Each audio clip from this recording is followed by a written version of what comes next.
بیت المقدس مسلمانوں کا قبلہ اول ہے۔ یہ فلسطین کے شہر القدس میں واقع ہے۔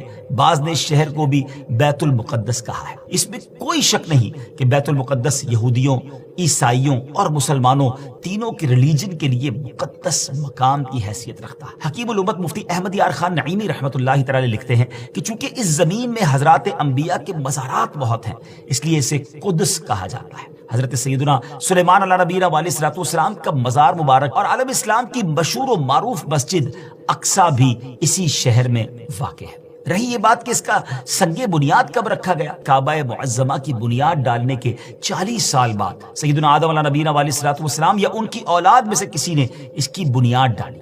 پھر اس کی تعمیر حضرت سیدنا سام بن نوح علیہ نبینا علیہ الصلوۃ والسلام نے کی۔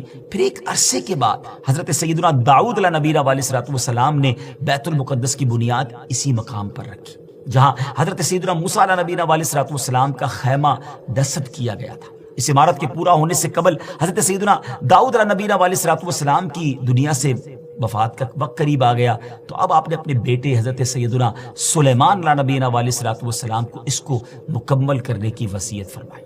حضرت سلیمان علیہ نبینا علیہ الصلوۃ والسلام نے انسانوں سے نہیں بلکہ جنوں کی ایک جماعت سے اس کام کو کروانا شروع کیا۔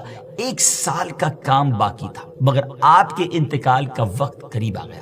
آپ نے غسل فرمایا، نئے کپڑے پہنے، خوشبو لگائی اور اس طرح تشریف لائے کہ عصا پر ٹیک لگا کر کھڑے ہو گئے۔ ملک الموت حضرت اسرائیل علیہ الصلوۃ والسلام نے آپ کی روح اسی حالت میں، اسی عالم میں قبض کر لی۔ جب حضرت سلیمان علیہ الصلوۃ والسلام حیات تھے تو جنات کو رات کی رخصت بھی مل جاتی تھی، وہ دن میں کام کرتے تھے، حضرت سلیمان علیہ الصلوۃ والسلام بھی آرام کرنے چلے جاتے تھے، مگر آپ چونکہ اب کھڑے ہی تھے تو اب جنات کو دن رات راؤنڈ کلاک کام کرنا پڑ گیا۔ جیسے اس کی تعمیر کا وقت پورا ہونے لگا تو اللہ کی شان دیکھیں کہ آپ کے اس عصا کو، اس لکڑی کو دیمک نے کھایا اور آپ کا جسم زمین پر تشریف لایا۔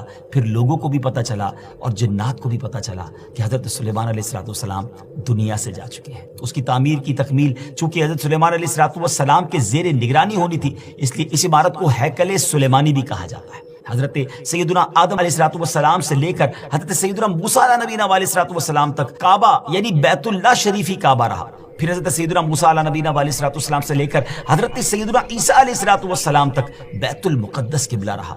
اور ہجرت کے بعد مدینہ منورہ میں بھی مسلمان 16 یا 17 مہینے تک بیت المقدس کی طرف رک کر کے نمازیں پڑھتے رہے۔ ہجرت کے 1 سال 5.5 مہینے کے بعد 15ویں رجب پیر کے دن مسجد بنی سلمہ میں نماز ظہر کے درمیان قبلے کی تبدیلی ہوئی اور اللہ پاک نے پیارے آقا علیہ الصلوۃ والسلام کی خواہش کے مطابق مسلمانوں کا جو کعبہ ہے، قبلہ ہے، وہ کعبہ کو فرما دیا اور اب مسلمان